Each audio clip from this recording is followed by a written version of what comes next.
हम प्रभु यीशु मसीह के लिए या पिता परमेश्वर के लिए या उनके सेवकों के लिए हम वहाँ पर जो शब्द इस्तेमाल करते हैं वो शब्द ऐसे इस्तेमाल करते हैं जैसे कि वो बहुत निरादर वाले हों, बहुत ही छोटे शब्द हों। और आज की बात की जाए तो लोग इस बात को नहीं समझ पाए हैं और उनको कंफर्टेबली लगता है। इवन बहुत सारे गाने भी बने हैं। तो मैं आपसे कहना चाहता हूँ हर एक सिंगर से जो इस गीतों को गाया करते हैं, चाहे वो कंपोजर हैं, लिरिक्स मेकर हैं, चाहे जो भी हैं, जो भी जिस जगह से जुड़े हुए, जिस फील्ड से भी आप हैं, अगर परमेश्वर के आराधना के लिए आप बना रहे हैं तो कोशिश कीजिए कि उनको आदर भरे शब्दों में आप आराधना कीजिए।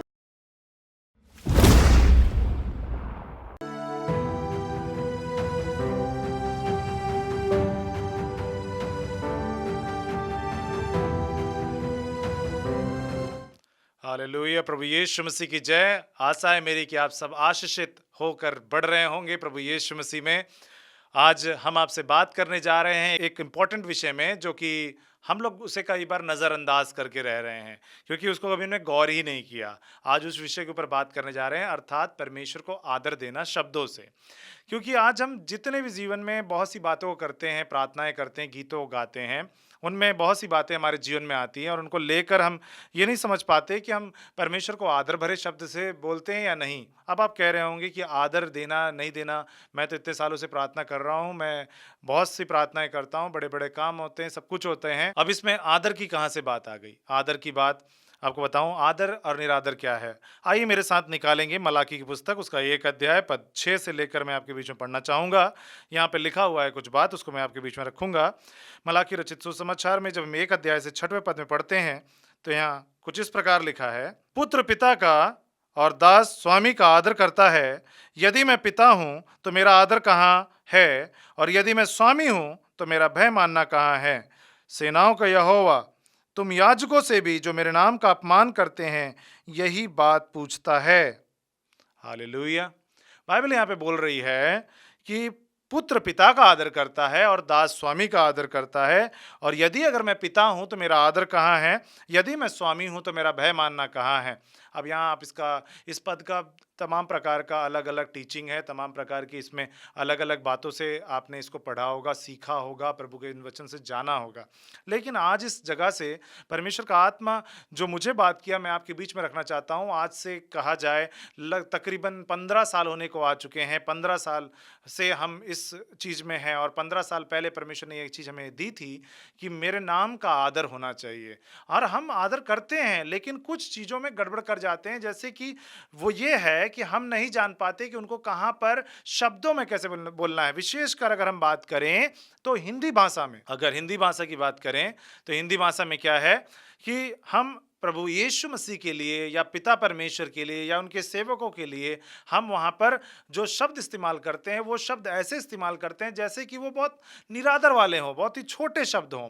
उदाहरण के तौर पर हम जब अपने पिताजी को बुलाते हैं या हमने पापा को बुलाते हैं तो नहीं कहते तुम इधर आओ, तुम ऐसे करो, तू ऐसे क्यों कर रहा है, तू ऐसे क्यों कर रहा है, ऐसे नहीं बोलते। हम अपने पिताजी से क्या बोलते हैं, विशेषकर हिंदी वालों से मैं बात कर रहा हूँ, मैं और लोगों से नहीं बोलना चाहता। आप जिस भी भाषा में, उन भाषा में नहीं मैं बोल रहा, मैं हिंदी वालों से ही बोल रहा हूँ कि उसमें हम क्या बोलते हैं कि आप इधर आइए, आप ऐसा करिए, या जैसा भी होता है हम रिस्पेक्टफुली बात करते हैं। तू ऐसे कर, तू आ बैठ जा, ऐसे नहीं बोलते। लेकिन हम जब दुआ करते हैं, कहते हैं हे खुदावन तू सुन ले, तू ये कर, तू वो कर, हम वहाँ परमेश्वर को निरादर देते हुए बात करते हैं, परमेश्वर को आदर नहीं देते। अपने शब्दों से भी परमेश्वर को आदर दीजिए, प्रभु यीशु को आदर दीजिए, क्योंकि वो हमारे बाप का बाप, पिता का पिता और हमारे सबसे सीनियर, वो कितना ऊंचे पर है। अभी आपके बीच में कोई एक बहुत बड़ा अधिकारी आ जाए तो आप उसको ये नहीं कहेंगे तुम आ जाओ यहाँ बैठ जाओ, आप बोलेंगे आप आइए। आपको हिंदी कितना भी नहीं आता, आप तब भी ट्राई करेंगे कि उनको आदर देते हुए बुलाएं, या आप उनको सोचेंगे बुलाएंगे जिनको अच्छे से बोलना आता हो, ताकि कहीं से भी निरादर ना हो।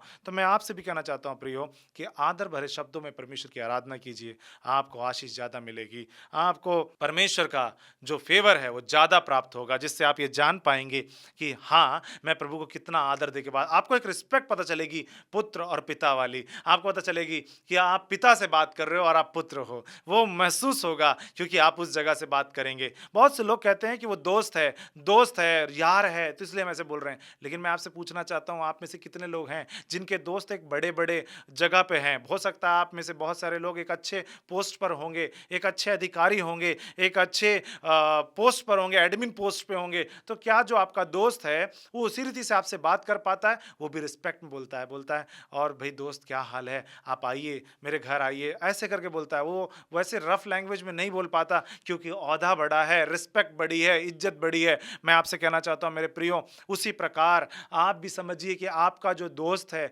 आप जिसको दोस्त मानते हो, जिसको अपना सब कुछ मानते हो, उनको एक रिस्पेक्ट दीजिए। चाहे आप गीत को गाते हैं, वचनों को पढ़ते हैं, क्योंकि आप कहेंगे बाइबल में तो हर जगह ऐसा लिखा है। मैं आपको बताना चाहता हूं बाइबल का जो ट्रांसलेशन हुआ वो इंग्लिश से हुआ, और जब इंग्लिश से ट्रांसलेशन हुआ तो इंग्लिश में जो बातें हैं उसमें यू बोलते हैं, तुमको भी और आपको भी। तो मैं आपसे बताना चाहता हूं इस कारण से बाइबल के अंदर ये बातें आ गई, और आज की बात की जाए तो लोग इस बात को नहीं समझ पाए हैं और उनको कंफर्टेबली लगता है। इवन बहुत सारे गाने भी बने हैं। तो मैं आपसे कहना चाहता हूं हर एक सिंगर से जो इस गीतों को गाया करते हैं, चाहे वो कंपोजर हैं, लिरिक्स मेकर हैं, चाहे जो भी हैं, जो भी जिस जगह से जुड़े हुए, जिस फील्ड से भी आप हैं, अगर परमेश्वर के आराधना के लिए आप बना रहे हैं तो कोशिश कीजिए कि उनको आदर भरे शब्दों में आप आराधना कीजिए। क्योंकि जो बाइबल का अगर ओरिजिनल बाइबल की बात करें तो उसमें परमेश्वर के जनों के लिए, सेवकों के लिए, उनके भविष्यद्वक्ताओं के लिए और उनके चेलों के लिए, प्रभु परमेश्वर के लिए और यीशु मसीह के लिए जितने शब्द हैं वो सब आदर भरे शब्द हैं।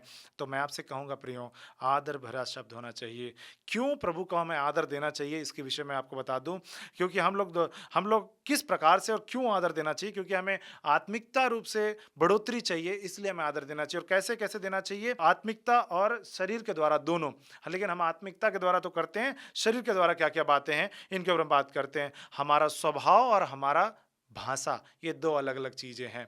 अगर हम स्वभाव की बात करें तो स्वभाव में हमारा आराधना आता है और देना आता है, जिसमें कि हम भेंट जो देते हैं ये हमारे स्वभाव में आता है। लेकिन दूसरा है भाषा। अगर हम भाषा की बात करें तो भाषा में हमें बहुत सारे भाषा आते हैं, और स्पेशली मैं आज हिंदी भाषा वालों के लिए बात कर रहा हूँ, क्योंकि हिंदी भाषा में आप किसी भी भाषा में अगर आप हों और आपके भाषा में आप परमेश्वर को आदर या निरादर की बात आए, तो मैं आपसे कहना चाहूंगा उसमें परमेश्वर को आदर दे के बात कीजिए, उसमें आदर भरे शब्दों का इस्तेमाल करके देखिए, आपको आराधना करने में मजा आएगा। शुरू में कठिनाई इसलिए होगी क्योंकि हमने वैसा ही सीखा है, कई सालों से करते आए हैं, तो थोड़ा कठिन पड़ता है। लेकिन जब आप इसे करना शुरू करेंगे, आपको इसमें बहुत ही आनंद मिलने लगेगा, आप बहुत एंजॉय करने लगेंगे, आपको लगेगा कि मैं प्रभु को रिस्पेक्ट देकर बात कर रहा हूं, उनको एक ऊंचा स्थान दे रहा हूं। मैं प्रिय आपसे कहना चाहूंगा, इसलिए जब आप भाषा की बात करें तो भाषा में हम हिंदी भाषा वाले से मैंने कहा कि मैं बात कर रहा हूं, तो अपने गानों में, अपने प्रचार में और अपनी प्रार्थनाओं में तीनों जगहों पे सुधार कीजिए। क्योंकि अगर गाने में हम बात करें तो गाना लोग शब्दों से बनाते हैं और भावनाओं से बनाते हैं, तो भावनाएं और शब्दें लगी हुई हैं। अगर हम प्रचार की बात करें तो कुछ लोग अपने ही जो प्रॉफिट हो सके अपने लाभ के लिए वैसा प्रचार करते हैं, अपने भाषा में प्रचार करते हैं। आपसे मैं कहना चाहता हूँ प्रार्थना भी लोग इसी तरह से करते हैं, कोई लंबा चौड़ा सुस्ता करेंगे, कोई कहता है कि उनकी इच्छा में करना है, ऐसे करके बातें आती हैं। लेकिन मैं आपसे कहना चाहता हूँ प्रियो कि हर जगह रिस्पेक्ट देने की बात है। इन सारी जगहों पे आप रिस्पेक्ट देने के लिए जाइए परमेश्वर को।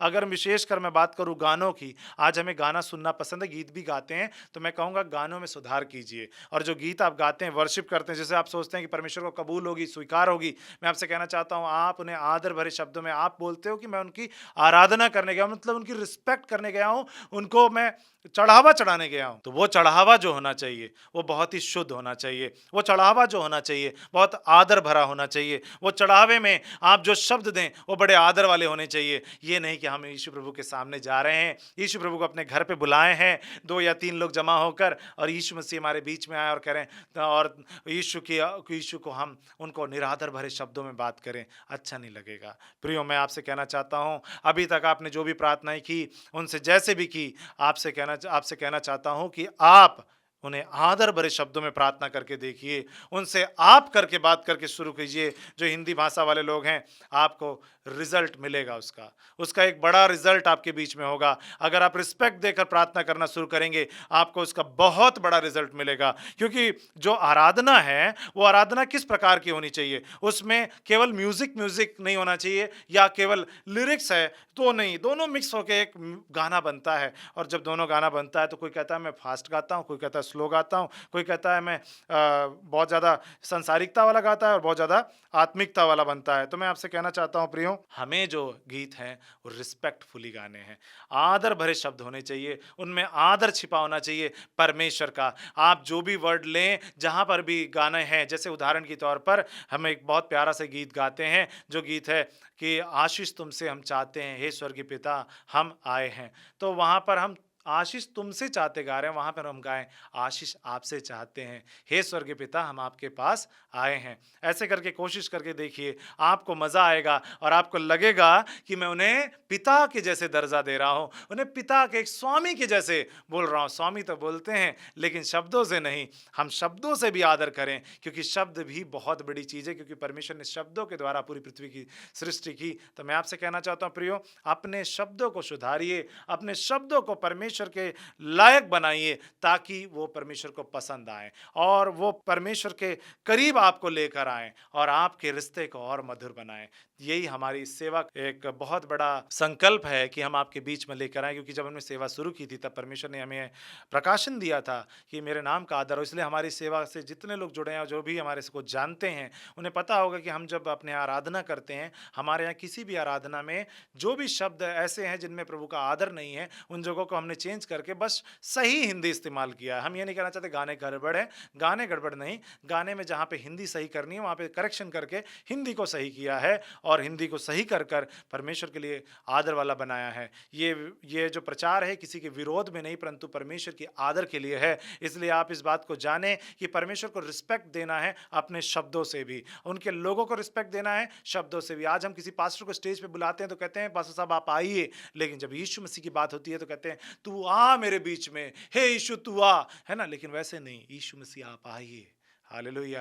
वो राजाओं का राजा है, वो प्रभुओं के प्रभु हैं। आप जब बोलते हैं वो राजाओं के राजा हैं, राजाओं का राजा नहीं, राजाओं के राजा, प्रभुओं के प्रभु, ईश्वरों के ईश्वर, उन्हें इज्जत दीजिए, क्योंकि इज्जत आप जब देंगे परमेश्वर आपको और ज्यादा आशीषित करेंगे, उन्हें और अच्छी आराधना आपकी लगेगी। अब तक वो देखते थे कि आपको पता नहीं था, लेकिन आज इस संदेश के द्वारा परमेश्वर ने आपको बतलाया बेटा इस जगह पे तुम गड़बड़ हो जाते हो, इस जगह मुझे थोड़ा सा अलग लगता है, लेकिन जब तुम इस तरह से बोलना शुरू करोगे तो मुझे वो आराधना बहुत अच्छी लगेगी। तो आज परमेश्वर ने आपके बीच में प्रकाशन इसलिए दिया ताकि आपका वो वर्शिप सुधर जाए। जैसे आप वर्शिप कहकर कहते हैं कि मैं प्रभु की आराधना करने आया हूँ, उस आराधना में मिठास और बढ़ जाए और वो मीठा हो जाए और इतना मीठा हो जाए कि परमेश्वर को भाए। आशा है मेरी कि आप इस संदेश से आशीषित हुए होंगे जो प्रभु मेरे परमेश्वर ने आपको दिया। और इस संदेश के पीछे ये कारण था कि हम अपने आराधना और अपनी प्रार्थनाओं को और मधुरता से और मिठास के साथ लेकर जाएं प्रभु के सामने। आप जिस भी भाषा में बात करते हैं उन भाषा में आदर भरे शब्दों का इस्तेमाल कीजिए, जो बड़ों के लिए इस्तेमाल होता है वैसे शब्दों से परमेश्वर की आराधना कीजिए। आप देखेंगे अपने जीवन में उन्नति को।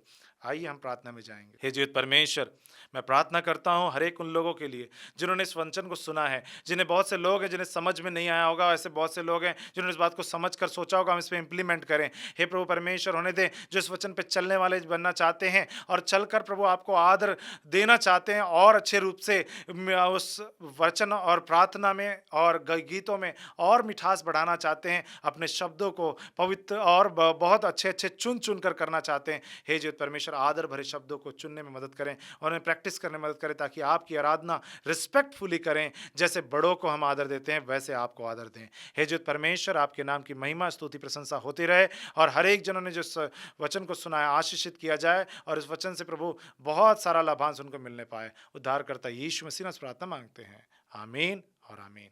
आशा है मेरी कि आप इस वचन से आशीषित हुए होंगे। यदि हुए हैं तो हर एक उन लोगों तक पहुंचाइए जो गीतों को लिखते हैं और उनको बताइए ताकि वो गीतों को सुधार कर गा सकें, विशेषकर हिंदी या जिस भी भाषा में गाते हैं जिनमें वो आदर भरे शब्द जो पिता के लिए इस्तेमाल होते हैं वैसे गाने हैं, ताकि प्रभु का आदर हो। और कोशिश कीजिए कि वचनों में भी प्रभु को आदर दे के पढ़िए, आपको मज़ा आने लगेगा और आप कहेंगे और हमें आप जरूर रिप्लाई करेंगे कि मुझे बहुत अच्छा लग रहा है। इसलिए इस वचन को ज़्यादा से ज़्यादा शेयर कीजिए और अगर आपको कोई भी सवाल है उसे आप जरूर कमेंट बॉक्स में रखिए, प्रार्थना निवेदन उसको रखिए। हम आपके लिए दुआ और प्रार्थना करेंगे और परमेश्वर आपके बीच में काम करेंगे।